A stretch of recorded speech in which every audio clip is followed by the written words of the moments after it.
Hey everybody, listen up. I got mega huge news. Meat Eater Live is heading back out on the road. That's right. Join me and the crew. Clay Newcomb, Cal, Yanni, Spencer's going to be there. Phil the Engineer's going to be there.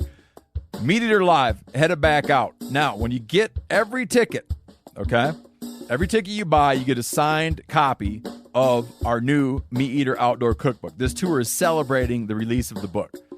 Buy a ticket, get a signed copy, Meat Eater Outdoor Cookbook, wild game recipes for the grill, smoker, camp stove, and campfire, which I'll point out is a $38 value. Here's where we're going to go. April 23rd, the Mesa Art Center in Mesa, Arizona. April 24, the Balboa Theater in San Diego. April 25, the Grove in Anaheim, California. April 27, the Crest Theater in Sacramento. April 29, the Union in Salt Lake City. April 30, the Egyptian in Boise. May 1, the Wilma Theater in Missoula. May 2, the Bing Crosby Theater in Spokane, Washington. May 4, Revolution Hall in Portland, Oregon. And May 5, the last day of the tour, Pantages Theater in Tacoma, Washington. For tickets and more information, visit the events page at themeateater.com. Hope to see you at the show. Hey, this is Tyler Jones, and you're listening to the Element Podcast.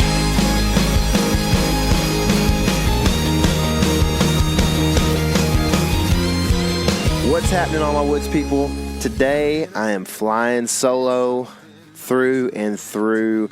This is just a podcast with one of my buddies, Slade Daniel, who I met through local Ducks Unlimited chapter. Several years ago, we figured out that we lived like a mile from each other, and he liked to duck hunt, obviously, and so we went on a few hunts together, and I got to know Slade really well over the last few years, living close to him, and having kids a similar age, and he's just become a really good friend of mine. Slade's a pretty interesting dude, as you're about to hear. We talk about things, mostly duck hunting. So if you're a deer hunter and you don't really care about the waterfowl type of thing, I think there's still something to be learned here, because we talk about gaining permission to property, and that's a big chunk of what we actually discuss in this interview. And so I think that Slade's take on all this, there are things that can be learned from that perspective that's different than what you have maybe gotten through other podcasts of guys that hunt big game, which Slade does not. So I think you can still find something helpful in this. Anyway, we talk about that. We talk about beekeeping, which is a really interesting thing. Slade does a little bit of that. We talk about hunting conservation, ducks, just a couple of different questions. So that's kind of the outline of what we're going to discuss today. And then here, before we get into this interview, I wanted to go ahead and let you guys know that Frankenstein, the buck that I shot in December in Kansas, that film of that actual encounter is going live today on YouTube. So one thing I would say is I would appreciate if you guys would all go watch that video. It's a lengthy one. I think it's over 20 minutes. So, maybe that's a thing you do tonight, or at some point when you get, quite a bit of spare time, maybe over lunch or something. But it turned out better than I thought it would, because it was all solo, self-filmed, and I didn't actually get the kill shot on film, but I got a video of me shooting the kill shot. So, but anyway, the whole thing turned out, I'm actually really proud of it. It turned out a lot better than I thought it would. It's a lot less raw and rough than I had thought it would be originally. And this deer is just maybe the oldest buck or the oldest deer period that I've ever seen, maybe in the wild. Extremely old deer. I don't technically know how old he is, but I do know he was old, on the decline. He was kind of sunk in the kind of gut area and looked like just real big chested, and was starting to lose muscle mass in 2015 when I was in the stand with a buddy filming as he shot Frankenstein high in the shoulder, and Frankenstein, or Frank, took off and had a lot of arrows still sticking out of him. And a few days later, he was on one of our trail cameras and looked to be getting around just fine, and apparently has, because I saw him in 16 as well, and he looked even worse. 17 season was over pretty quick, and in 18, I was lucky enough to encounter him a couple times, in the second time, get a shot at him. So I really would appreciate you guys going and watching that. And even further, if you guys are willing to copy the URL and paste it on your Facebook, and just post the video on your Facebook or share it from our Facebook page, that would be greatly appreciated. I'm hoping that I don't know. The video has got a little bit of blood and gore in it. It's a bit raw. It's kind of it's not something you wouldn't see on like Nat Geo with a bunch of lions eating some kind of zebra and crawling up inside the carcass and that kind of thing. It's still. I tried to make it tasteful, and I'm hoping that I know there's going to be some haters out there probably that they'll find something. I didn't do everything right. I took a long shot for me. I didn't make a great shot, but it wasn't as bad as I thought originally. And so anyway, it's just one of those films that is probably going to have some haters on it, but I would love if you guys would just support it and see the genuine side of it and what I was trying to portray, and me trying to show that, hey, hunting is not always something that's just super got a bunch of glory around it, and it's clean and everything happens like you see it on TV. Sometimes things go awry, and that's just the way it is. It's not something that I love. I was pretty upset about it, in fact, but I'm just glad that it's over with. I learned a lesson. I learned several lessons, and hopefully I'll be able to take those into the future with me and continue to make better and better decisions as I go throughout this hunting thing, and hopefully you guys can learn from that as well. So like I said, go check it out. I'll remind you at the end of this podcast in case you want to wait till this is over. But anyway, this is a great podcast, so let's get to the interview with Slade. All right, what's happening, everybody? Today I'm sitting in Sulphur Springs, Texas, and it is warm. It's about 75 degrees or so. It doesn't really feel like early February. But we've got a guest here that is a good buddy of mine, and he's a duck hunter. He doesn't really hunt deer and big game too much, but I will say that some of the advice as far as like permissions go that we're going to get here in a little while, I feel like is worth sticking around for if you're a deer hunter. Just advice on getting permission to hunt properties. So we're going to talk about that in a little while. But first, Slade Daniel, what's been happening, dude? What's up, buddy? How are you? I'm pretty good. Man. Just shaky. Like I've been having allergy problems like we were talking about earlier. I don't know what it is. I heard it was mountain cedar that came down with that last front. I need to get you some of my honey, brother. Dude, I actually took a swig of some honey today, but it's from Brookshire's, which who knows where that comes from, but like. Yeah, this honey crop ended up being a pretty good year for us. So, but yeah, man, 75 degrees, this type of weather is going to come in really hard. I'm ready for fishing. Oh yeah, man, me too. When's the last time you reaped the honey harvest? So I robbed for everybody. I love it, dude. Yeah, so I robbed from the bee. So I've been beekeeping for about 4 or 5 years. So I rob 4th of July every year. So it allows them to go back to the plants, get the pollen, get the nectar, have enough honey for the winter, because that's what they live off of. So for everybody that doesn't know, yes, I'm a amateur beekeeper, and I just like to give honey out to my friends. And I'm glad that you brought it up, dude, because I just had forgotten to even mention that in this thing. Like, I want to kind of dive into that now that you mentioned it, but like, so like a guy that does it maybe to make a little bit of money at, say, his like local stand or whatever, is he doing that more than once a year? And is that sustainable? Potentially.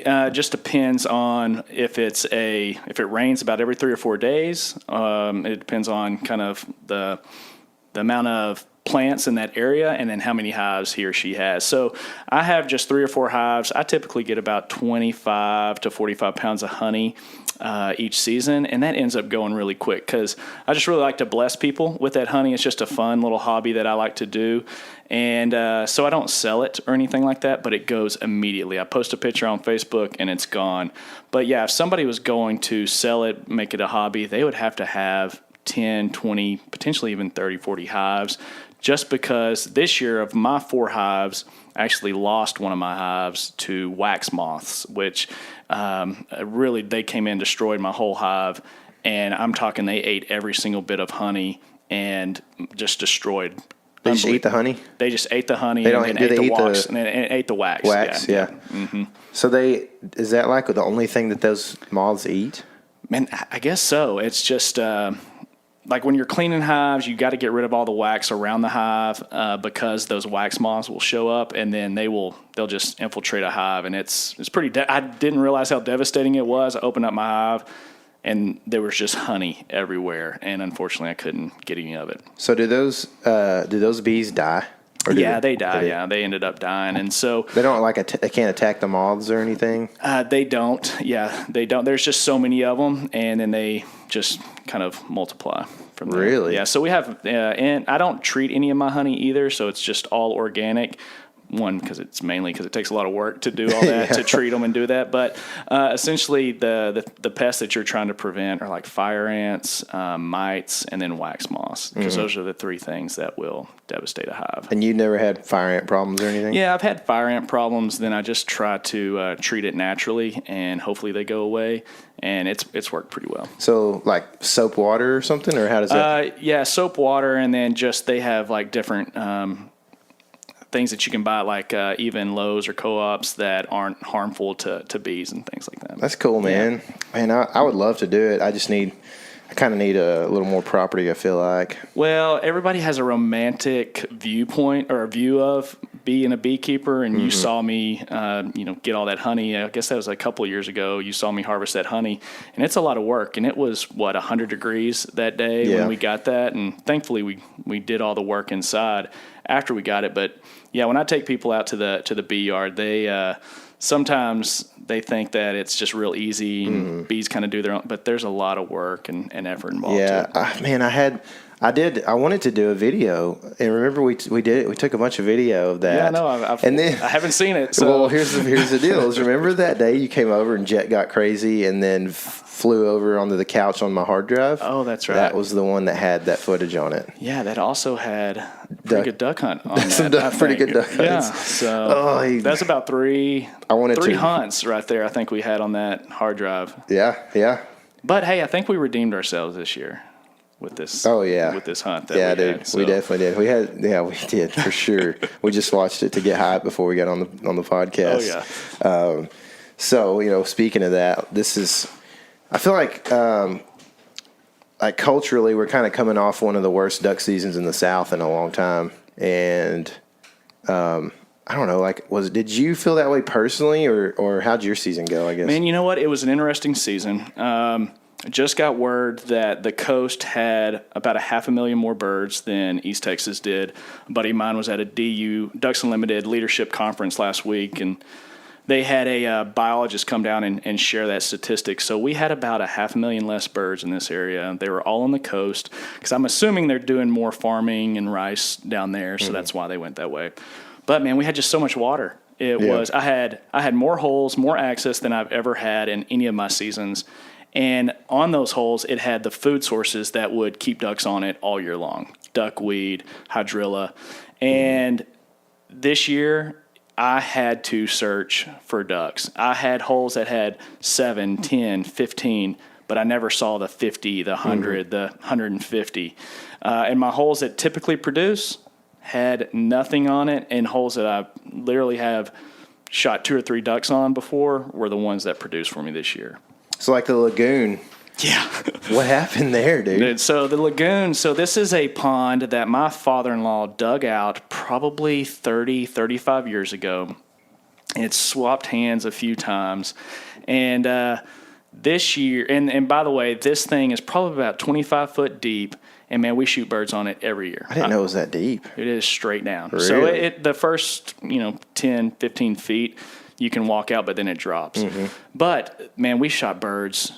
I've literally shot 8-man limits. And by the way, these are every duck you can think of. I've shot mallards, gadwall, teal. It holds a ton of teal, but it's a diver hole. I'm talking canvasbacks, blackjacks, bluebills, shovelers, they're on it. So it's just a fun hunt that you take your buddies to that don't get to duck hunt a ton. And so this year, man, we went out there twice, and we shot probably 6 birds each hunt, and it was miserable. Yeah. And that's like, for people who don't duck hunt, like you don't really want to go out there and shoot 6 birds because it's a lot of work to get up early. Like you kind of want to, you kind of want to pre-scout something and be like, oh, there was 85 or 100 there on that pool, and like we're going to have probably a decent hunt in the morning, even if it's all real quick, Oh, exactly. And this is the pond that I like to take a lot of buddies to, like I said, because I like to have a lot of people in the duck blind, like to have a good time cracking up. Mm-hmm. And so this year, unfortunately, I just couldn't invite as many people as I'd like to get them on hunts or actually have them or pay them back for them taking me on a hunt. And so, yeah, this year I was pretty disappointed in what the lagoon produced, and drove by it actually last week. There was probably about 75, 80 on it. That was during the cold, our coldest part of the whole year, pretty much, right? Yeah, I was pretty disappointed in seeing that, but it's okay. Hopefully they'll come back next year. But yeah, we thankfully, once this property changed hands, we were able to get access to this and kept it. We've been hunting it now for about 10 years, and like I said, we probably get about 8 to 10 hunts off of it. And this year we just got 2. Yeah. One or two of those hunts we had last year were actually on like a pool that's next to it that's smaller, but like I kind of feel like when you have several tanks in an area, like it really is just a big draw to ducks because they can hop around wherever the food source might be from day to day. They don't have to fly a long distance. I don't know if that's the reason or not. Yeah, but. You know what? I think it comes down to the flyaway and then obviously food source, and then that front pond is just full of hydrilla. And some years they find it, some years they don't. 3 years before us having great hunts on it last year, we didn't shoot a bird off that pond. This year, I probably saw 8 total birds on it. So, the last year was just an unbelievable year. We probably shot 100, 150 gadwalls off that thing. It was wild. Yeah, it was fun, dude. It was fun. So, speaking of gadwalls, I know, right? We had a couple of good gadwall hunts. Or you and I only hunted once together, I guess, this year. Yeah, we hunted once, and you snubbed me the last weekend and went chase squirrels instead of mallards. I did, and I was really upset because I was out there hunting squirrels, and at the time, I don't think we had shot one.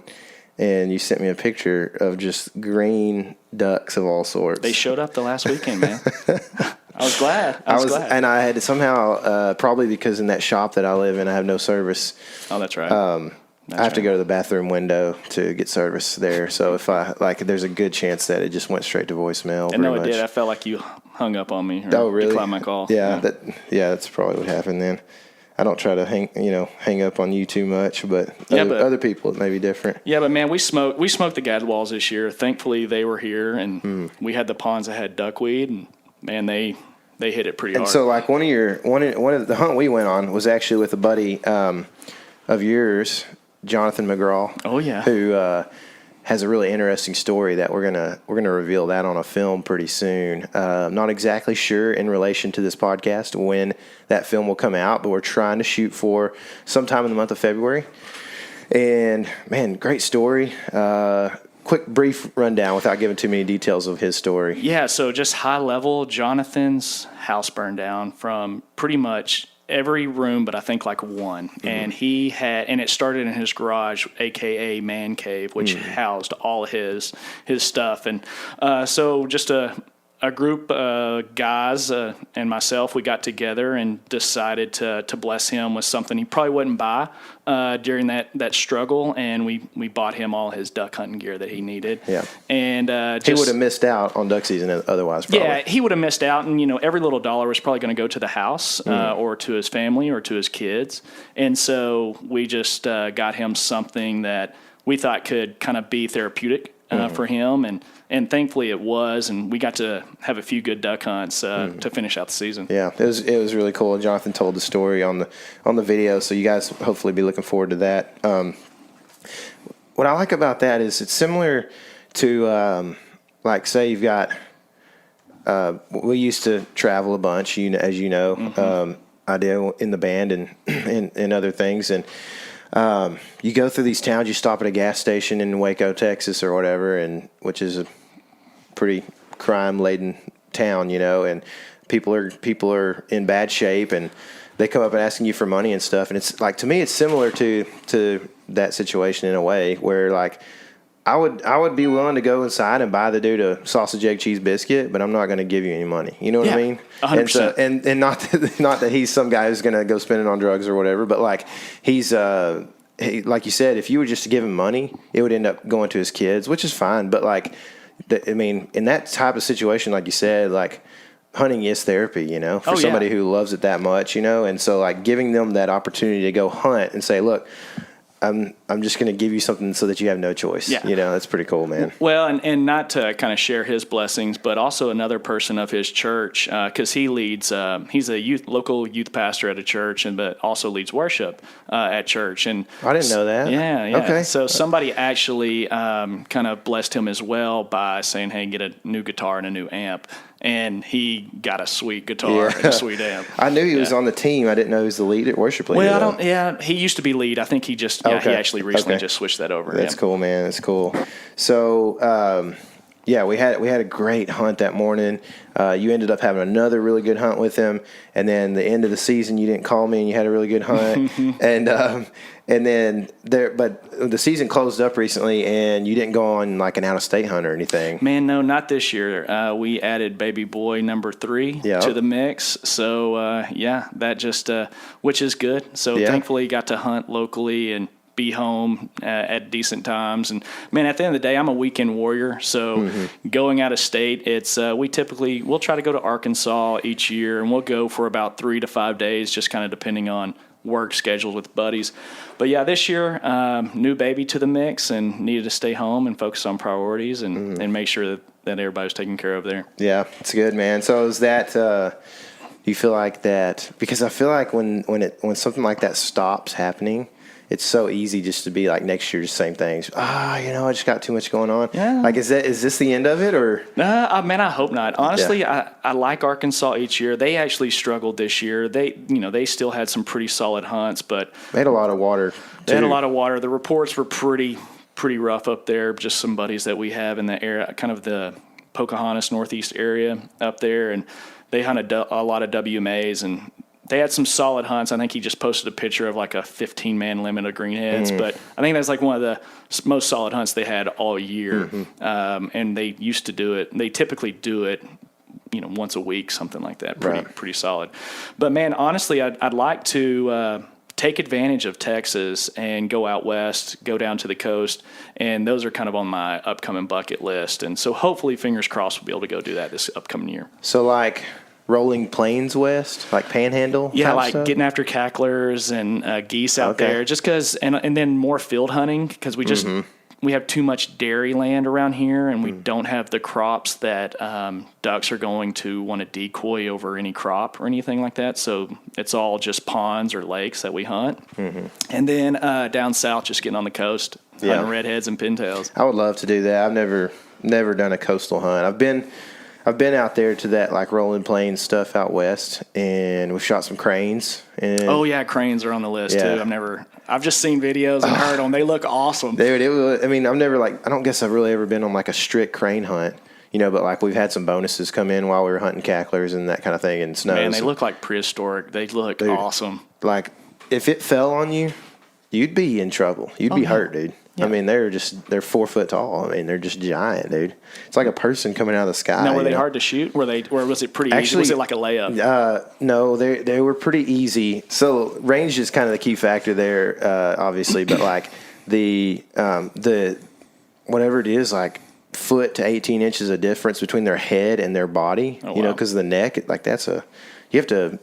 If you're, to me, I'm trying to head shoot them, so you have to put it out in front of what. I only shoot birds in the head. I noticed that one day that we were hunting. Right. You were shooting good that one day, dude. I will say last year there was a couple times though that I was like, boys. Hey, brother, man, I literally probably the next hunt after that I couldn't hit the broadside of the barn. Really? I got too cocky, I guess. Yeah, you were living it up that morning, man. I know. Well, you got it on camera, so you literally were 6 for 6. I think like right off the bat, man. It was just insane. I just pretty much watched the rest of the hunt after that. Yeah, and it was a good thing to watch because they were just feet down. Oh yeah, backpedaling, man. It was awesome. So anyway, so how did you get into duck hunting?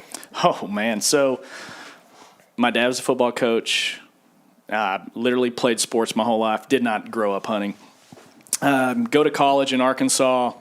Didn't hunt a single bit in Arkansas. And Played soccer. Played soccer, yeah. In college. In college, Dude's yeah. an athlete. Exactly, right? Still have it. No, just joking. So went to college. All my buddies up there hunted. Literally had no interest. Never even got an invite. Honestly, I didn't even like shoot guns at any point. Like we just didn't have. My dad had a shotgun. That was about the extent of the guns in the home. Married my high school sweetheart. And after college, we got married, and her sister, her husband, my brother-in-law, Cody, we were all hanging out one evening. He's like, hey, we're going duck hunting in the morning. You want to go? And I was like, dude, I have nothing. I have no camo. I have no gun. So he got me all suited up and ready to go, and I've literally not even shot skeet. Like, I know nothing about duck hunting. I know nothing about shooting a gun. So we went hunting. They shot a few birds. I wasn't involved in it at all because I was just really kind of watching it. Mm-hmm. And then we went and jumped some ponds, which was they were doing it for me to get me used to shooting a gun and sneaking up on birds and shooting them. And so I got so excited after loading. Like I shot my first bird. It was like a teal. I reloaded my shotgun. I got so excited. I actually loaded the shell in backwards. Oh, no. And I couldn't get the thing out. And then we jumped that pond. It was still early on. And then birds started coming in, and they all started sitting down and hunting. And I couldn't. I'm over here. I don't know how to work a shotgun. Mm-hmm. It's loaded backwards. Mm-hmm. And this was probably like, oh, gosh. Last year sometime? Yeah, last year. Yeah. About 12 years ago, almost 12 years ago. And but, man, I fell in love with it. And we got on some canvasbacks that day, and that is just my number one bird right there. And I think it might have kind of have something to do with being one of the first group of birds I've seen work and hunt on an actual hunt. But, yeah, that's how I got into it is my brother-in-law introduced me to it, and then the floodgates opened. That's cool, man. We had to get a dog and had to get the camo. It was full bore from there. Yeah, dude. I did the same thing. So last year we went. We were in Oklahoma last year on a hunt. My dad wanted to take myself, my brother-in-law, and Chris, who's basically my brother.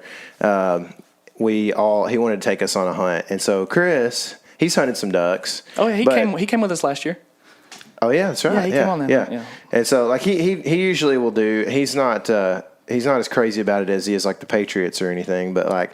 He he will go and does it every once in a while, and probably once or twice a year usually goes.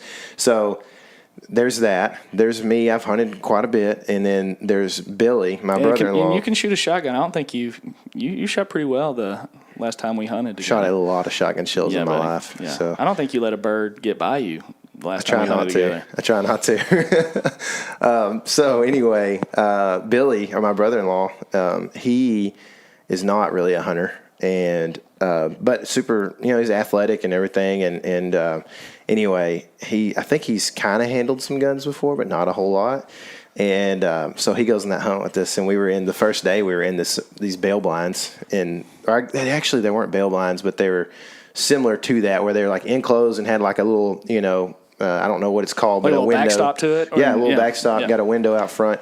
And so we're set up close to a golf course where the geese, on the reservoir there, the golf course is using, the geese are just crazy. Like, that's where they're roosting. And so they're getting up in the morning, and it was actually pretty late. I was surprised, and coming to us. And it's all cacklers mainly. And so we ended up, there's 10 of us, and we killed, I think, like 50 or something like that, 51. And but Billy was sitting beside me, the whole time, and he was like, I started realizing he wasn't even shooting half the time. He was just stand up, point, because he was just, and I appreciate that about somebody who's a first time hunter. Oh, dude, like not, like going, because it's easy, man. When you first start hunting to like just jump up and start shooting crazy shots and over people's heads and stuff, like it's still you have to have a lot of discipline. Even 12 years after you start, you have to be aware. It's one of those things that you get so locked into birds, especially. I feel like bird hunting could be really dangerous if you're with guys you don't know too well, So. Oh yeah, well you've heard me say it. Hey man, watch my dog. Mm-hmm. Every time he's out there. Yeah, I hunt with a dog, and that's about probably the one quality I bring to the duck hunt. No, because I can't call for anything. But anyway, this happened on the hunt I asked you to come with. my brother-in-law and I, we hunt every weekend together. We know how to hunt with each other. We don't even have to talk about who's shooting what lane, who's calling birds. We're on the same page. Well, Blue was out getting a mallard. Blue is my dog. He was out getting a mallard in the field. At that same time, 4 wood ducks landed. And I said, watch Blue, like I just said. And he heard me. And I shot the drake on the water. I'm not going to lie, I'm all about shell conservation sometimes. But with wood ducks, it was they came in quick, shot one on the water, and then shot one flying off. And at that same time, Blue turned around after I shot first. He came back to the water to get the duck. That Blue jumped into the water. He jumped from behind some bushes, and Cody had shot and peppered Blue. And thankfully, nothing happened to Blue. But, man, my brother-in-law, he's been hunting his whole life and is super diligent about safety, and so am I. And that little accident happened, and like I said, thankfully nothing happened, but that was just 2 weeks ago. Yeah. And, I've hunted with a dog for 10 years, and that was the first time I've had an accident with a dog. But lesson to be learned, though. Yeah, definitely. So, safety is, especially with new hunters, good gosh, man. Yeah. I make sure I almost don't even shoot the first 2 volleys because I want to see how they're going to react. And I'm also making sure my dog doesn't break and 100% sure he is out of the clear. And sometimes I recommend just having them have one shell in the gun. Oh, yeah, for sure, dude. Yeah. And I also recommend, like, a lot of people are right-handed, being on their right side because they just can't whip that gun around as much, you know what I mean? And so I do that. I try to do that with people that are, a lot of times if they're new hunters to me or whatever, I just, until I get to hunt with them a time or two, like I'll try to set it. I'll be like, I'll take the right side over here, even if it's not the place where the birds are going to be working into, Well, I've hunted with my nephews and since they were little, and I'm talking since probably they were 8. Now they're 16 and 18 years old. Man, every time, guns on safety. This is your lane. Yeah. This is where you're shooting. Do not shoot over my head or your head. This is where you can and cannot shoot. And I told them that probably about 2 or 3 times every hunt to make sure that they were being safe. Right. Yeah, it's good, man. And it's something that you can't hear it enough, man, I feel like. And I don't know, maybe we should do a whole podcast on that sometime. But, speaking of the dangers of duck hunting. Yeah, right. You had a scary boating accident a few years back. Tell me the story. I don't know if I've really heard this full story. Like, I catch a piece of it every time that I'm around you and Cody, Well, thank the good Lord we laugh at it at this moment in time. But, man, at the time it was scary. So we were just getting into hunting public water a few years back, and so we got us a boat, a little bitty fiberglass boat. And we were going. It was fiberglass? I didn't know It was fiberglass, yeah. But it was like an old school one, and it ended up coming in to save us at the end of the day. I'll share that shortly. Yeah. But it was a little fiberglass boat, and, man, we just had it overweighted. We just had too much weight on it. Too much guns, decoys, people. But we were hunting a small public lake here and in Sulphur Springs. So easy access, not a huge boat ride, not a long boat ride. The weather was fine, no winds, nothing forecasted. Man, it was opening day, and it was probably about 50 degrees.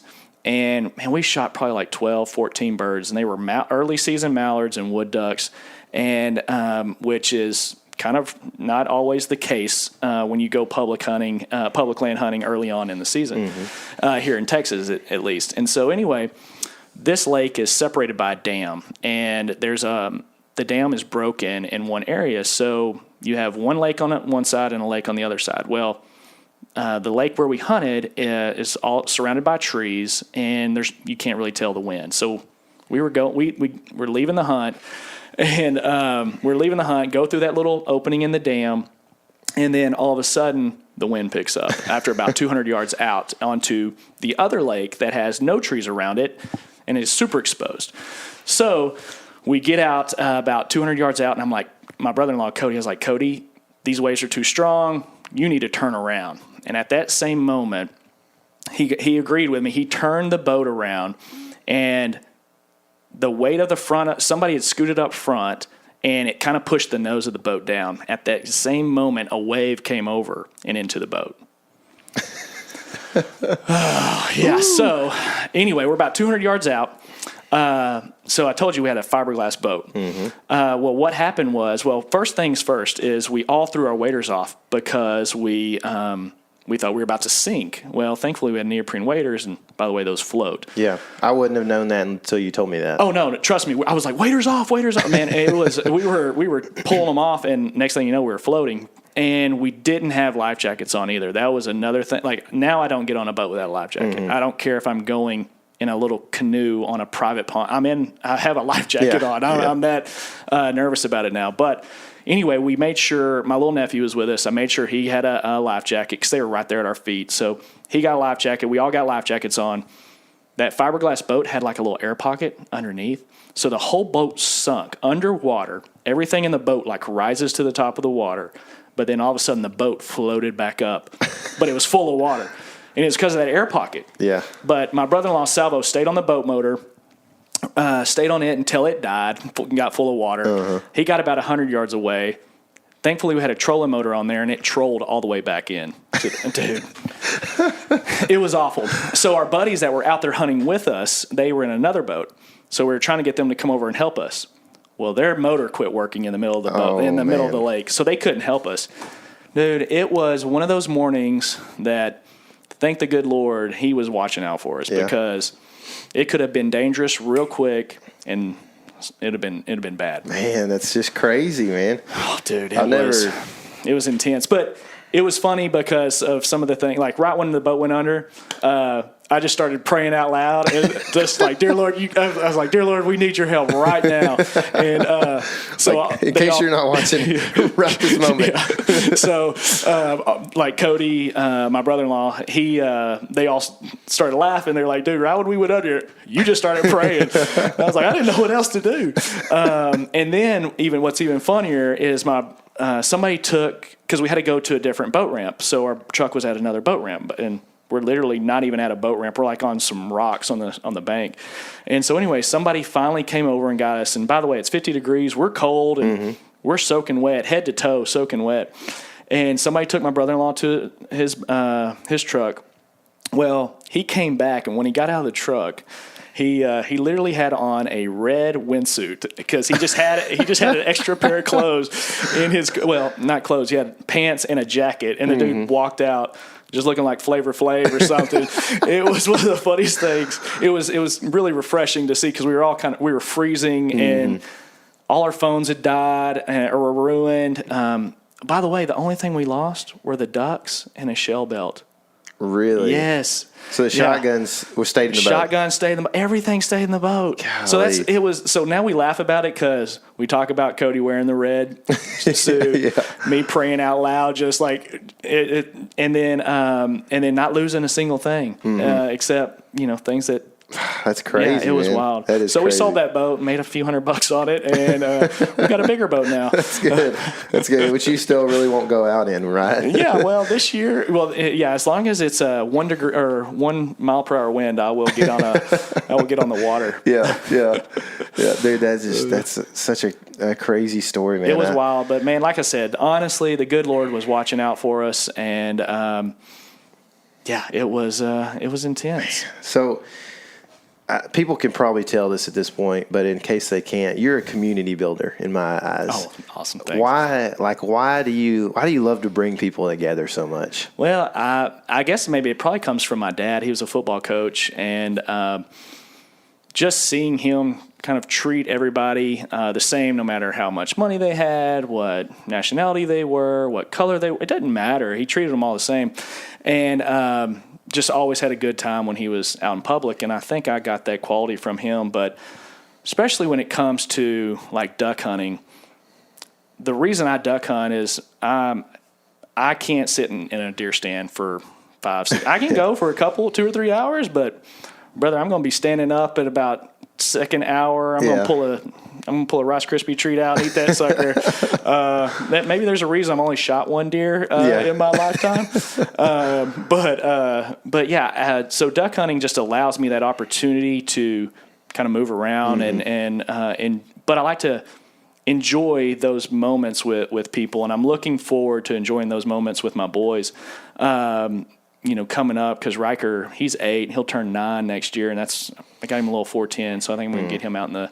I got Jed a 410 Heck yeah, for his man. birthday. Yeah. I haven't told you he shot it. Oh, nice. And did not like it. Oh, no, Riker doesn't like it yet. He doesn't like it yet. No. The 410's got a little kick to it. It does. That single shot 410 will kind of put Yeah. a lump on you, man. I've got it right here behind me. I'll show it to you. I modified it a little bit, cut the stock down and cut the barrel down, and it's an old single shot bolt action 410. It's pretty, nice. It's pretty dirty. Yeah. But no, man, I just really enjoy just cracking up, having a good time, cracking jokes. And I played sports my whole life, so that locker room kind of mentality of still having that sense of community while you're duck hunting. And, man, what I really like about it is there are a handful of people that duck hunt in this area, and I like sharing my spots with those people in hopes that they'll let me hunt with them too. Because like this year, I wasn't holding the birds, but Jonathan was holding the birds. Last year I was holding the birds and people came with me type deal. I repaid Jonathan with a couple of hunts, and when he wasn't holding birds this year, he got to come hunt with us a few times. So he didn't come with us. I couldn't get you or Jonathan to come with us the last weekend. I'm so dude, I totally. You can ask KC. I was like, man. He was like, "We going small game hunting this weekend?" I was like, "Well, it just depends on if we have ducks or not. If we do, I probably will go do that, man." And he was like, "Okay." So Friday, I was like, "All right, well."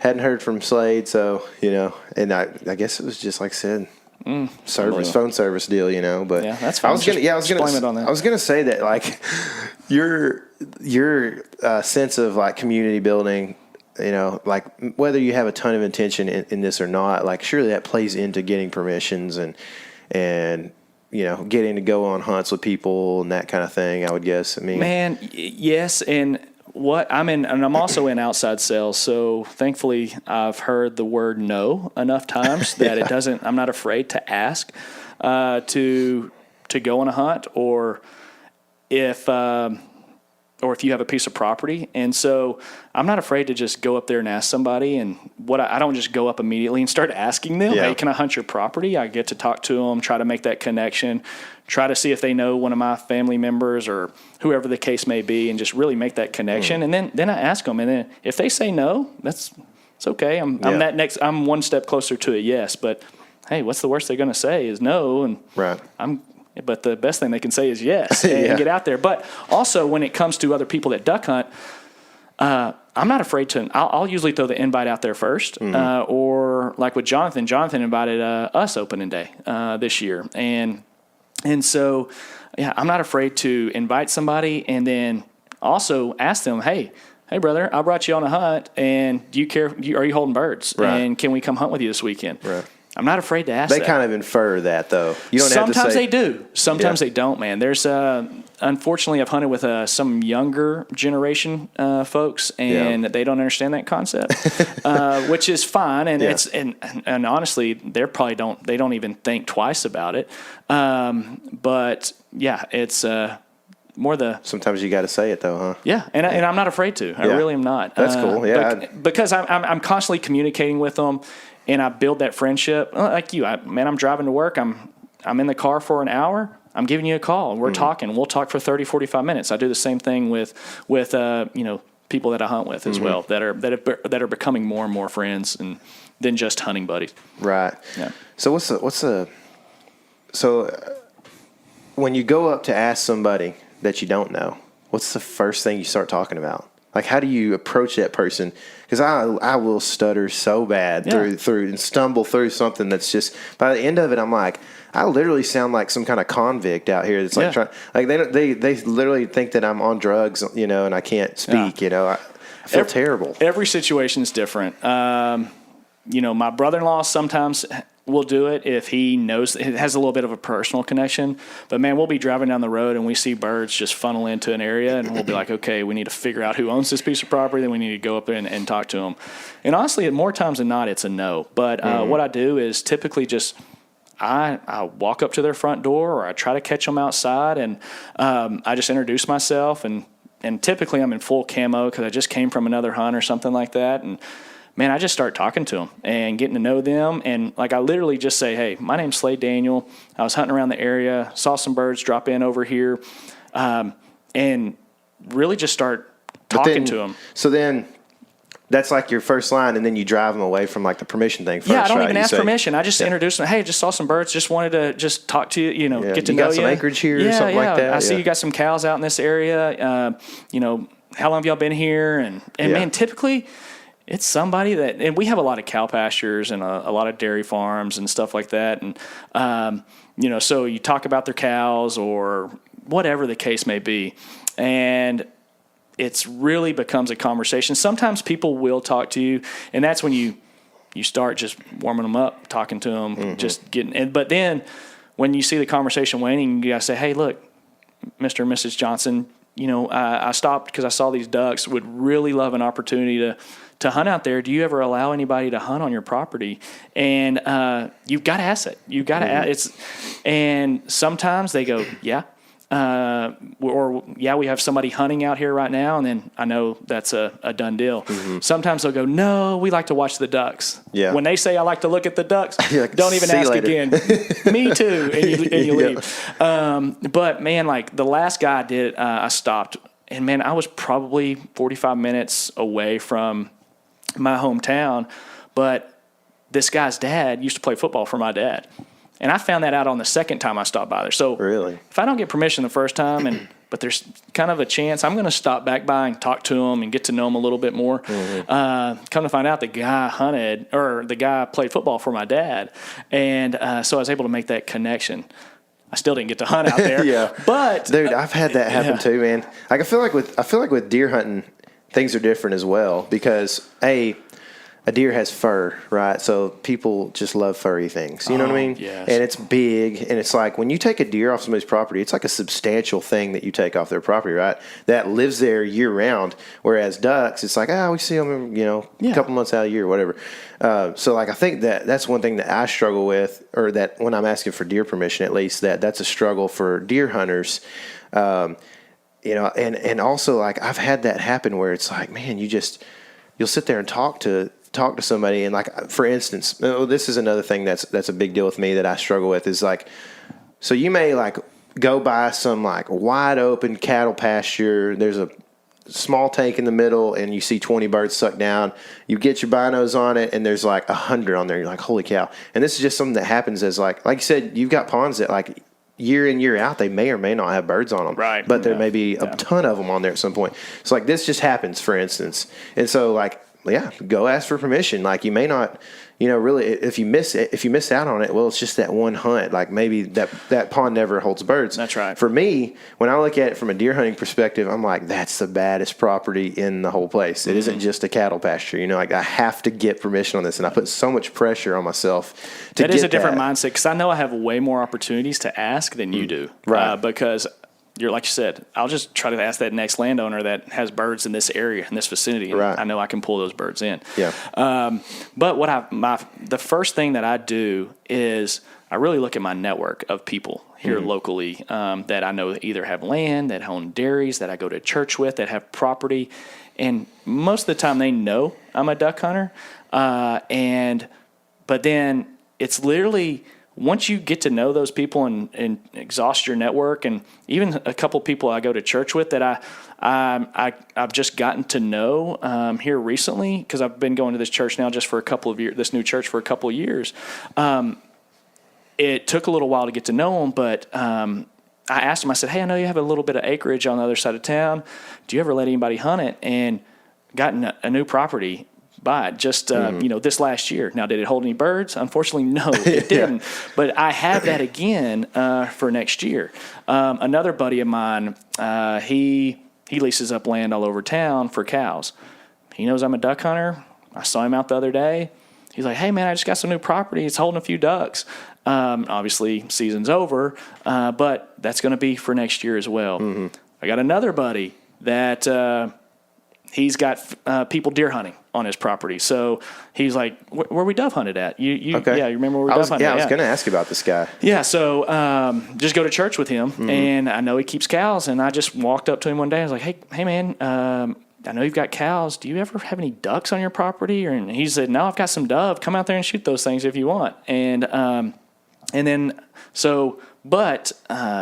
Anyway, I couldn't duck hunt this year because he's got deer hunters out there. And so if anybody I ask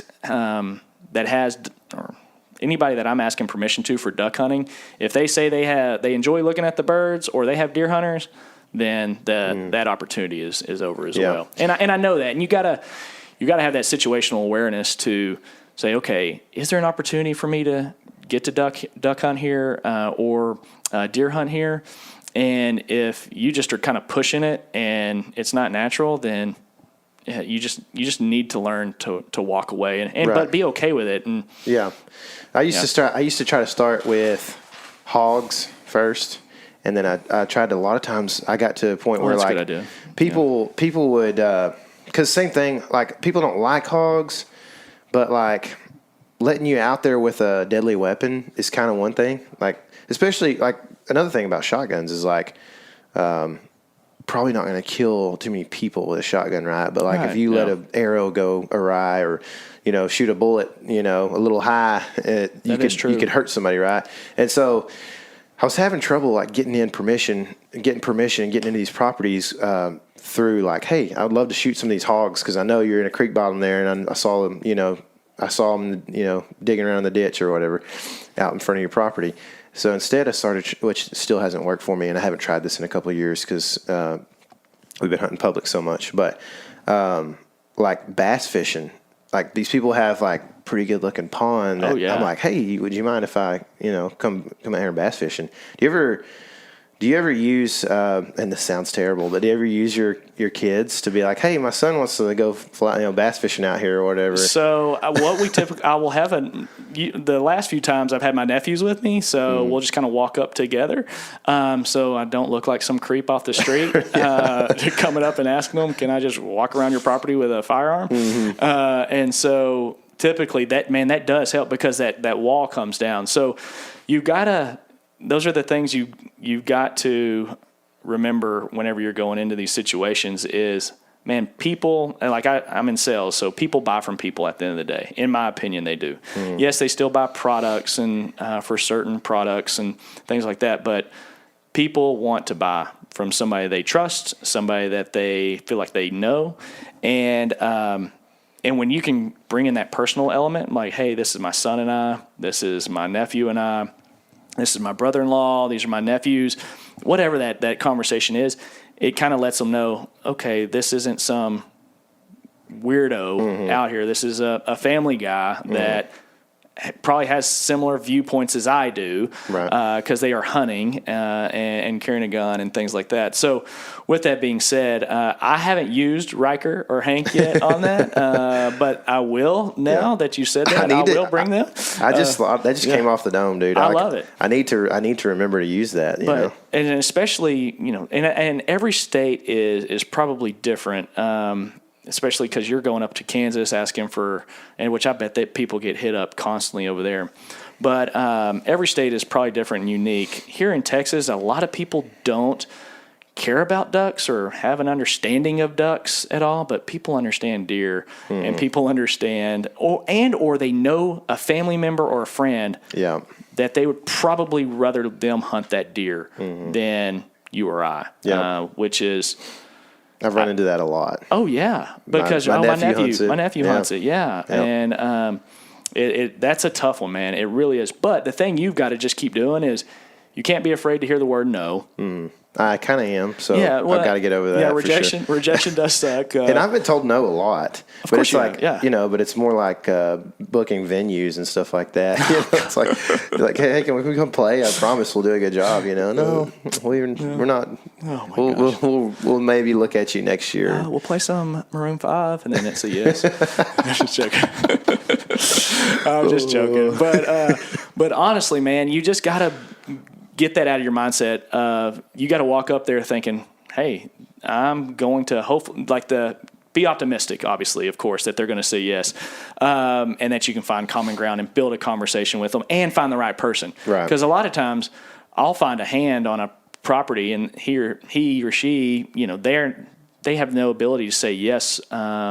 They do have the ability to say no, though. Mm-hmm. So you've got to really kind of tiptoe around that with eggshells. Man, that's a good point, because we ran into that in Kansas this year where, like, we ended up calling a landowner and get permission and finding out through the grapevine, calling other landowners, that the hand that works that property was not happy about it. Of course. Yeah. And not that hand doesn't even hunt, but it's just a matter of having cattle out there, and they don't know that we're bow hunting. Yeah. That hand doesn't. We may have a. Well, it's the same thing. I sell software, so I could be working with the technical IT champion person all day long. We have a solution. We make the numbers look good. It makes sense to him or her. But I have to get them to, a lot of times, to technically say yes. But they don't have any ability to sign on the dotted line. And if I don't have access to what we call an economic buyer, AKA the landowner, dude, my deal is dead in the water. I can't forecast it. I can't say I'm going to sell it. It's not a deal. It's not real. Yeah. And same thing going with. So I know that which is slick, the freaking Onyx app now. That thing is. It's awesome. You just used to, you'd have to get tax rolls, or you'd have to go knock on the door just blind. And now you can figure out who owns that property and go talk to them. Yeah. And see, you can find their house on there. Unbelievable. You know what I mean? I was in Cooper the other day on some public land scouting, and I saw some hogs run across pasture. And I was like, man, I'd love to go shoot these things. Look on the app, the Onyx app. I know the landowner. Yeah. And it's just some family land that's been in their land or in their family for years. Mm-hmm. And he's like, yeah, if you see a pig out there, shoot that thing next time. You know what I'm saying? Like it's and I was like, this is awesome. That's cool. That was a rare occasion right there. But now it's a lot easier with technology to kind of say, hey, Mr. Smith, would really love the opportunity to hunt out here, but you can tell them you get to know you have their name, and that helps also too. Right. Yeah, but I think like the key, or like maybe the big overarching concept here for what you're saying, because you're kind of like, yeah, you just kind of got to get lucky, or that was just a blind luck case. But your network is big. Oh yeah, you know what I mean? Like that's so. Like I think the whole theme here is like increase your network, get to know people, and maybe not just for selfish reasons, like. What can you do to serve them, right? But at the same time, like just having a good network. For me personally, with the band, I relate a lot of stuff to that. But like having a big network is great, because like now you've got a bunch of people talking about you, and you're going to sell more CDs or albums or whatever you're selling, shirts and all this, and people are going to come to your shows. But then like when you're not. When you start to fall, when something happens, when you go into depression or whatever, you get sad about something happens in your life, you've got like a big network to kind of lift you up. You know what I mean? Oh yeah. So it's just this whole. It's not. You don't want to go about it selfishly, but at the same time, like maybe you start selfishly and go. Also, how can I serve people? That's right. So it's the same thing essentially, because you're exactly right, because you're going into it saying, well, I have these other people that can benefit from it, and or I can benefit from it as well. So I got an example that will kind of bring this full picture. So I found probably about 50 cacklers, 100 teal on this pond. I couldn't get a hold of the landowner. The hand was never out there when I drove by. Couldn't get it. So I called two buddies that I duck hunt with, and I asked them. One of them is a guide, by the way, who pays for property. Because if I wasn't going to get it, I wanted somebody I knew personally to get it. The other is Jonathan, who we talked about earlier, and we're going to release that Gadwall hunt with. But I called him, seeing if he could get access to it. He got a hold of the hand and got access to it, but the ducks left, so we never got to hunt, which stunk. Yeah. But anyway, that was the thing. Like, I was like, okay, I can't get access to it. I've exhausted all my options. I'm not going to drive by there one more time waiting for a hand to show up.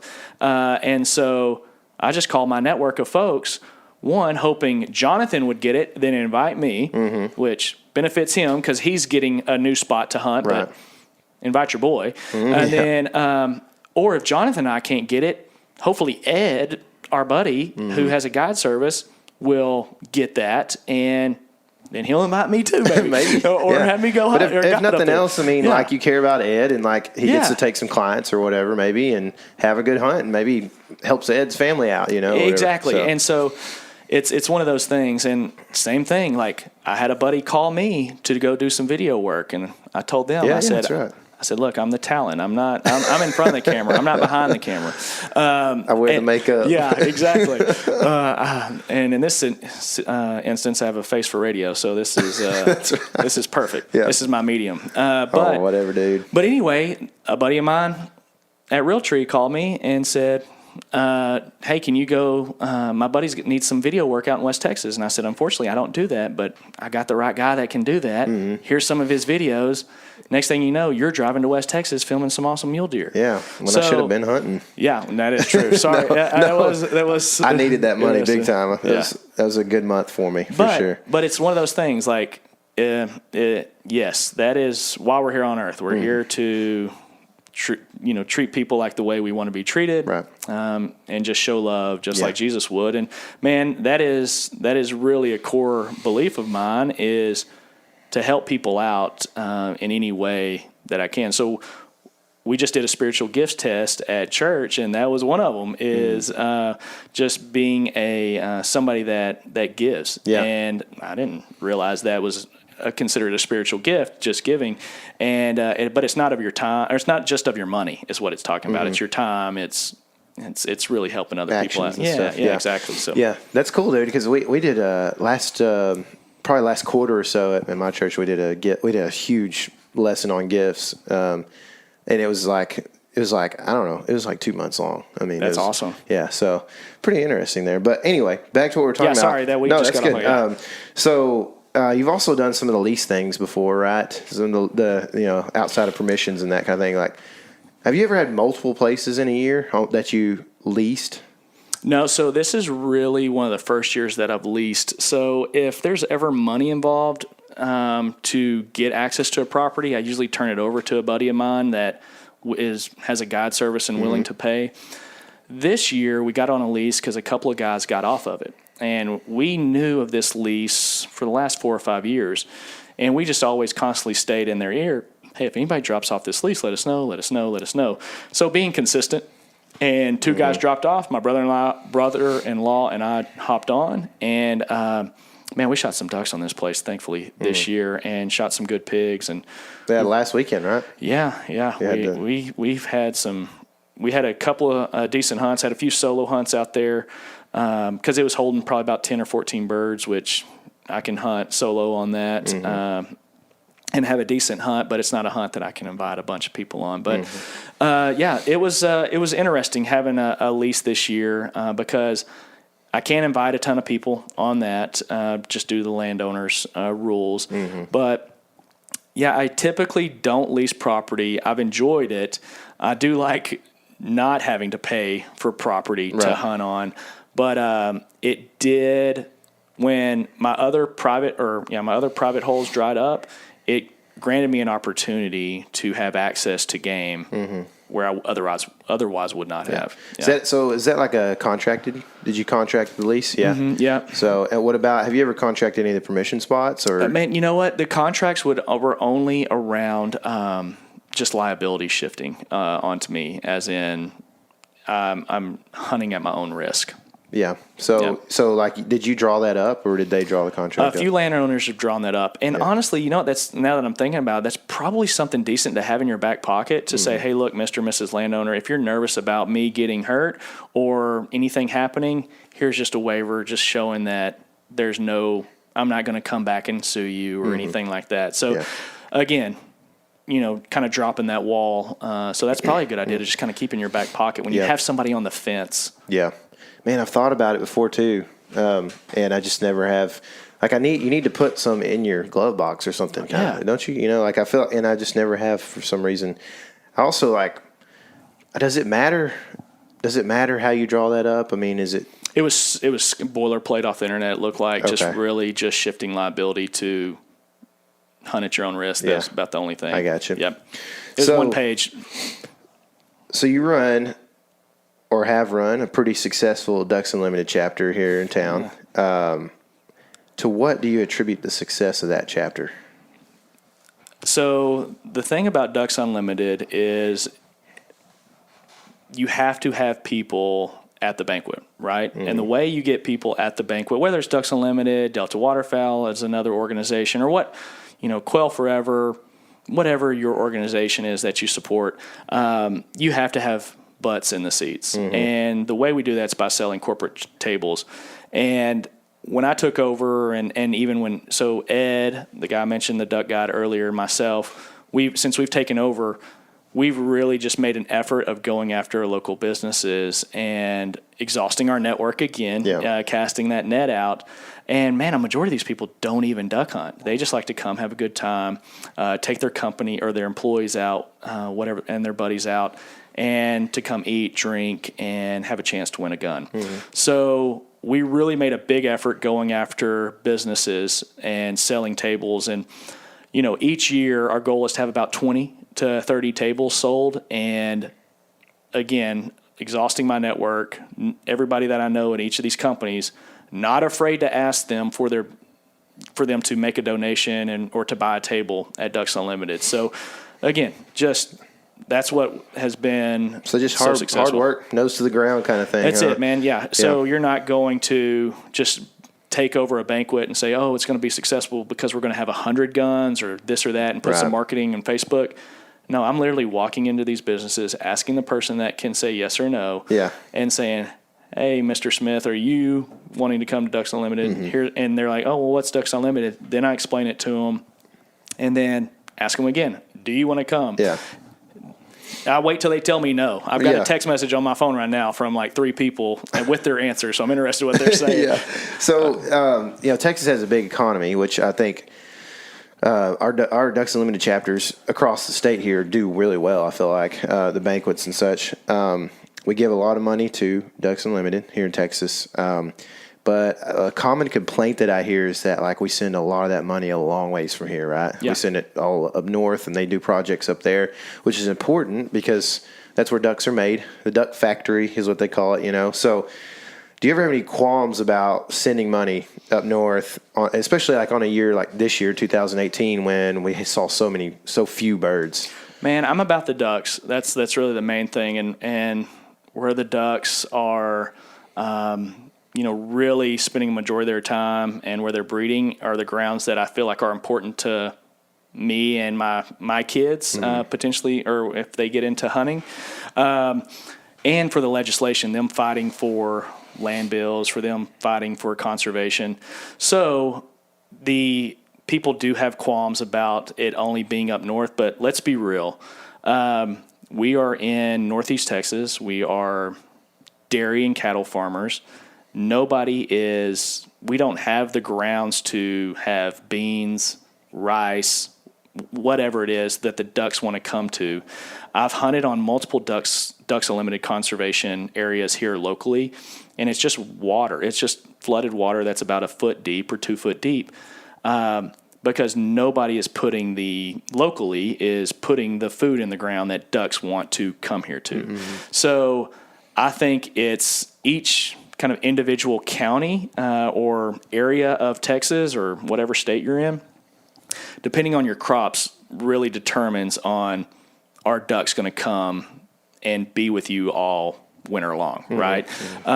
So I don't have an issue with my money going up north because Ducks Unlimited has done stuff here in the Hopkins County region, and it's no different than the pond I'm hunting right across the road or down however far apart they are, because we're not farming to bring the ducks here. And Ducks Unlimited is not creating rice grounds for people here locally because we don't have the farmers to do that. All our property is for cows. So you're saying, basically, am I taking it right, that your money is better spent somewhere where it's going to produce more ducks in nesting habitat, essentially, than somewhere down here where they're just going to flood a cattle pasture? That's it. Yeah, they're just going to berm up a cattle pasture and then run water on to it. And that's really about the extent of it.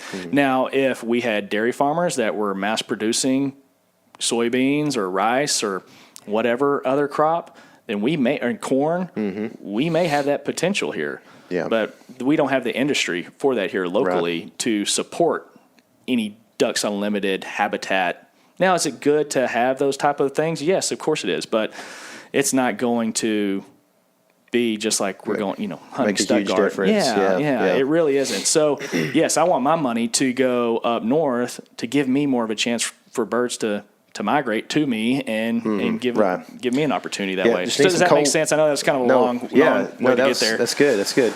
Yeah, it's we just need some cold weather to, like before February, right? Man, and that's January. And that's the main point right there, Tyler. You hit the nail on the head. Is if we don't get the weather. And honestly, the lakes and the rivers, they can freeze up there. We need the snow. We need the snow to cover the ground up north so that they cannot access food. And that pushes them down every time. And you say up north, like for us, if Oklahoma doesn't get frozen over, then we're not going to see birds like a good year. You know what I mean? Oh, yeah. It's unbelievable. It's a kind of...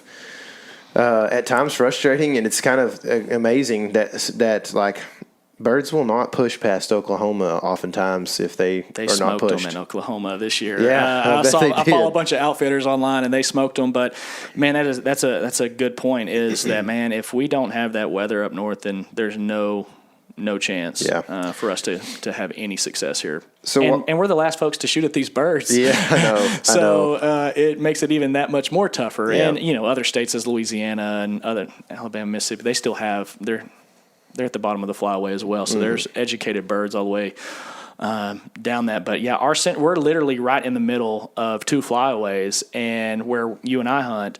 And so they're really pulled into different directions, going down to Louisiana, Mississippi, and then just the high plains of Texas. We're kind of like between those two major flyways. We really are. And so we call it, and you and I call it kind of no man's land of ducks. So we're thankful to get ducks in this area. Yeah. And we like our gadwalls, don't we? Yeah, it's becoming a staple around here. It's a big duck, and even though it's brown, we'll take them. Thankfully, it quacks. That's right. That's right. So kind of wrapping up here, why would you say that working with a conservation group, whether it's Ducks Unlimited, QDMA, whatever it might be, but for you, why is that important for you with Ducks Unlimited? Well, I look at it from just kind of like a legacy standpoint. That's the legacy I can leave my kids and my grandkids, hopefully. And land is a precious resource, and if we just let it go to industry and or just free enterprise, then there's not going to be much land left. And just being able to preserve that and know you had a help in that just kind of gives you peace of mind, knowing that you're doing what you can actually do, besides going knocking on senators' doors and being in Washington D.C. just shouting for public lands. Is you're really helping the smart people that have the time, the resources, the energy, and the team behind them to go fight for those things. So I feel like I'm doing my little part to help them with that fight, because I really would hate to see just this industry go away to the fact of that we don't have any public grounds to hunt on, that my kids may not be like me to go get property, and they need an opportunity to go hunt public ground.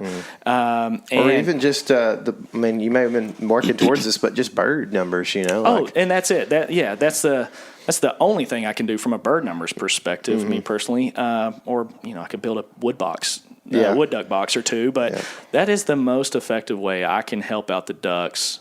And honestly, I got to have a little blind faith that's working, right? The blind faith in that is important. But we've talked about that before. Like some of these conservation orgs, you just got to do what research you can, or like trust in somebody or some organization that has vetted some of these things. Right. Because there's not enough time in the day to really worry about every single penny that goes to a company, right?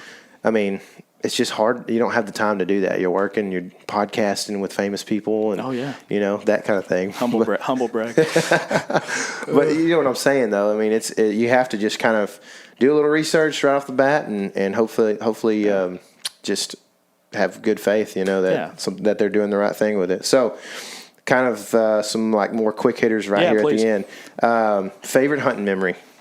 Ooh, not sinking the boat. Actually last year we went into Arkansas. Wait, is this duck hunting memory or? Hunting period. Okay. I think. But okay, well I'll switch this then. I was thinking we were just talking duck hunting. Tell this one too because this one's good. Okay, so duck hunting memory is last year I went to Arkansas and it was the coldest day ever, or coldest week ever, and the rivers of all the WMAs were frozen. They were an inch thick. Couldn't get on any WMAs. Couldn't even get bust up ice on private flooded rice fields.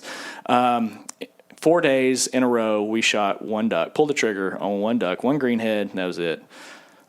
We finally found some open water in a WMA, and that morning we shot a 9-man limit of mallards and 11-man limit of pintails, and it was unbelievable. Were there any hens?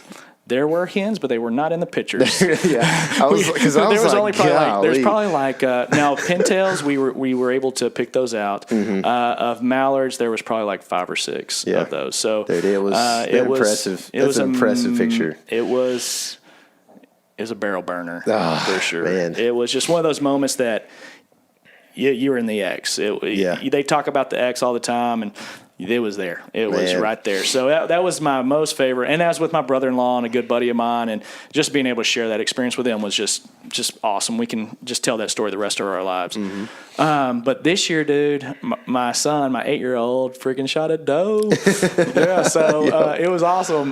He shot a doe at about 200 or at about 50 yards with a 243.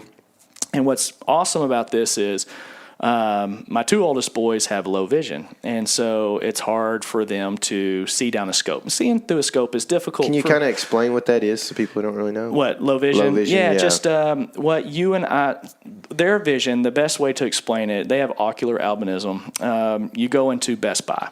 You see all these HD TV. You see 4K, you see 1080p, then you see 720, but then you see just a regular non-HD TV. They just don't see definition as well as you and I do with their eye condition. And what you and I see, maybe we have 20/20 vision, they have 21/50 vision. So it's a little tougher for them to see at times. But with that being said, thank God that there's technology out here that allows them the opportunity to experience things like you and I experience. And there's a company called Snake Look, and yes, I am plugging that because it was just it's an awesome little contraption that you put on your scope, and then you just attach your cell phone to it, and then you're seeing the crosshairs, and you're able to zoom in, and you're seeing the crosshairs like you would through your scope. And so my 8-year-old, my brother-in-law and I went out hunting youth season. We went target practicing the few days before, and he was smoking the targets. And so we went out the second day of youth season, and the good Lord blessed us with a doe that walked out, and Riker shot her at about 55 yards and dropped her. And it was cool. And what's neat about the Snake Look thing is you have your phone, and so your camera, you can hit record. But my brother-in-law did not hit record, but I did. I was able to record it from the side because I wanted to experience it. I wanted Riker to be in control of it, but I also wanted to be able to witness it. Mm-hmm. And so that's why I sat to the side, and Salvo, my brother-in-law, helped out with it. But man, he dropped it, and then he had to do the floss and the hype. I was going to say he had to do all the silly Fortnite dances with it around it. I guess that's the new thing. But he was pumped, and so whenever we pull out that deer to eat, he's telling everybody, "This is my deer. This is my deer." So he's pretty pumped about it. That's cool, man. Yeah. That's awesome. So. I think you said it earlier, but favorite duck, is it a canvasback? Man, canvasback. Yeah, dude, it is. I love those things. They're freaking studs. Yeah, they're cool. Fun. My dad has a pretty awesome mount of a canvasback at the lodge there. Man, the last few canvasbacks that we've shot, it's on the lagoon. Mm-hmm. The most unsuspecting place to shoot canvasbacks. But every time, the last 2 years when I've been wanting to get one mounted, I always have a group of friends with me hunting, and when the canvasbacks come in, you don't know who shot what bird. Mm-hmm. And so unfortunately I've not been able to say, this is my bull drake that I shot. Yeah. So I haven't got one mounted over the last few, I was telling myself I'd do it over the last couple of years, and I just haven't shot one I know is mine. I need to pay, because like I've been on some hunts with you. I hadn't really done anything for you. I need to we used to have out there in front of the lodge. You releasing the Gadwall duck hunt video is all I need. Yeah, that's the payment I need. It's going to send you into just this multitude of fame and millions of dollars. I'm ready for that. So we used to have literally 200 to 300 canvas specs during when cold periods out there in front of the lodge, and I mean it was insane, dude. And I ended up shooting a banded one out there. I think I told you that, dude. Straight jelly. Okay, so dream hunt. So I want to catch the birds in the front end of the migration. That's it. Alberta, North Dakota? Alberta. I would be fine with North Dakota. Just anywhere up north, catching the birds before they're full plumage, and they're ready to migrate south. I want to catch them on that pattern. But you and I have also talked about doing a harlequin hunt, and carving up our own decoys, throwing out a couple decoys up north, and catching them off of the Kodiak Island, and that would be ideal. But that's going to take a little bit more time and a little bit more preparation. I started doing some research on it, and we were talking about it, and I was like, you know what? I may need to wait a few years before I do this. Yeah, we're going to need to save some money before we go do that. Yeah, I need to send you. I saw a really cool harlequin hunt on YouTube that I'm going to send to you. These guys did it for $750 because they knew somebody up there. So I'll send you that. But anyway, I know that. And this is silly, but I want to go shoot 300 pigeons somewhere. So you've been on this kick, dude. I'm about to get on some crows. I've got access to a pecan farm that is having some that are having crows just devastate his pecan crop, and he's begging people to come shoot these crows. So really? I'm about to go smoke some crows. It's pretty fun. But yeah, pigeons, man. I don't know. There's just something about how they fly and how they just when they get shot, I heard they eat good, but well, they have a gizzard, is what I've heard. So I don't know how. I mean, they're a big dove, so they should taste good, right? Yeah, and all the ones I see are grain fed. Yeah, some high quality grain. Dude, if you get on them, let me know. I will. I'll be all about that, man. So you have another couple of pretty successful YouTube videos, but prior to this one that's going to release. You have anything to say to the haters? Oh man, why you gotta hate, man? Freaking haters on YouTube, man. They just have comments. I know they really do. There's people that that's their sole purpose in life. I feel like there's moments in my life I've wanted to create a fake page to troll some folks. Yeah, but I'm too nice of a person to do that. Maybe I'm not too nice of a person for my spirit and wants to do that. But man, you know what? Haters are gonna hate. Yeah. And I just gotta laugh at it because honestly, I don't have the time with 3 boys running around and work and trying to fit in hunts on the weekend. Yeah, I don't have time to worry about it. But if you have any comments about our upcoming video, send them to Tyler Jones at tylerjones@theelement.com. So, any final thoughts? Anything I didn't hit on that you wanted to say, or? Yeah, I kind of want to talk about how much longer till we see this. What did we have? What did we shoot? A 5-man limited Gadwall that morning? I think that's right. 5-man limited Gadwall. Like I said, I hope it's February. Yeah. We've got Frankenstein in the dock. We've got Casey's meat buck, dare I say it. Nice. Speaking of hate. And then we've got a small game hunt as well, which is pretty much done. And then that's in there too, the duck hunt. So February's going to be a good month. I think so, man. So. I'm looking forward to it. And listen, guys, y'all have all seen the mallard hunts, all greenheads only. We wanted to show y'all something a little different with the gray duck. That's right. You don't see many gray duck hunts. We just wanted to make sure that was different, And we were seeking gray ducks. Exactly. This wasn't like we just took what we could get. We had to actually seek them out. I think. Yeah, it's been a couple of years. So we had last year we had some decent footage. I think it would have put an okay little video together, but this one's more in your face, more ducks flying. It was solid shooting. Thank the good Lord we were shot good that morning. Yeah. There were some good. Like you said, there were some tough shots, but there was a lot of just in your face. It was. There were good groups working, and that's what I like about a Gadwall. They'll commit. They'll cup their wings. They'll quack. They'll decoy up. You can work them. I mean, the only downside is that they don't have green heads on them. Yeah, you know what? People, I say people are like, oh, I only hunt green heads or only mallards only.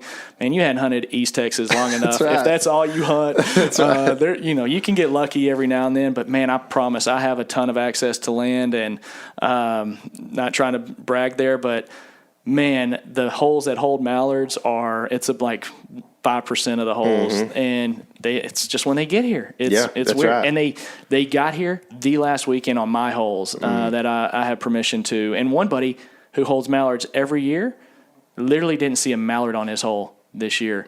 And it was just a wild year. But I don't discriminate against ducks. I enjoy it for the wing shooting and the table fare. And so with that being said, got a new little recipe I have to cook up for you. And I got some duck meat for you too. Oh yeah, I forgot about that. Got some duck meat for you. Dude, definitely. Well, thanks for doing this, man. I know this is like a lot of people that come on this podcast have something to sell. I feel like I'm warming up, man. We could keep going for another hour. I don't know if I have any more questions, but if you want to keep going, I'm all about it, dude. I'm good. Your listeners are already bored. So, anyway, thanks for doing this with me. Like I said, I know it's time out of your busy schedule, and you probably got some kiddos coming over here pretty soon. So we'll go ahead and wrap this thing up. So, anyway. No, man, I'm looking forward to it. Thanks, Tyler. Thanks, dude. All right, so that was a lot of fun. I hope you guys enjoyed this podcast. I hope, it's a little bit different. It's a waterfowl wrap-up. It's a lot of waterfowl and ducks especially. But Slade is, like I said, a good friend of mine. He's, I feel like he's just got a lot of insight into the world. He's very level-headed, even though he does like to get pretty high up in the duck blind. So anyway, Slade's just a good hang all the time, man. He's always got energy. And like I said, good insight. So, I hope you guys enjoyed that. We're in this weird period kind of between big game hunting seasons and, shed season. It's, as a whitetail fanatic, I guess you could call me, I'm definitely excited to go hunt some sheds, but I don't know why I've just been so jacked up about fishing season this year. I guess maybe it's just been the mild winter and the tough deer season. But, speaking of a tough deer season, I did get it done in December on a buck finally, and we talked about it earlier, but Frankenstein, or Frank, who was aptly named for his weird set of antlers back in 2015 by my buddy. And so this deer has had that name since 2015 when he was just already a weird old buck. And I got to encounter him this year. Like I said earlier, if you've listened this far, so make sure you go to YouTube, check that out, and if you love what we're doing, man, share it on social media. That's a huge help to us. I appreciate that, all of you that do that tremendously, and we see that when you do it. Send us a message or leave a comment on the video about what you liked about it. That's super helpful as well, and it makes us feel good, man. So thank you guys for tuning in to everything. I hope you guys have a great week. God bless y'all, and remember, this is your element. Live in it.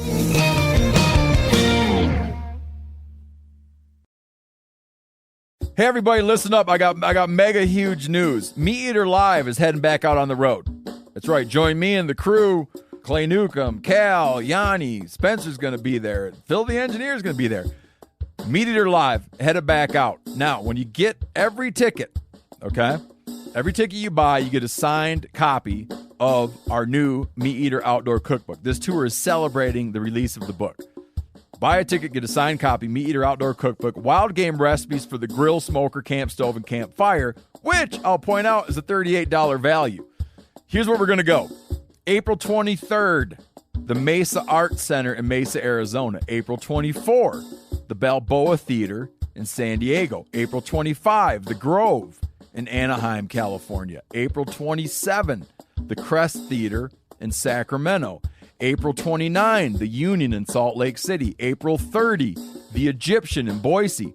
May 1, the Wilma Theater in Missoula. May 2, the Bing Crosby Theater in Spokane, Washington. May 4, Revolution Hall in Portland, Oregon. And May 5, the last day of the tour, Pantages Theater in Tacoma, Washington. For tickets and more information, visit the events page at themeateater.com. Hope to see you at the show.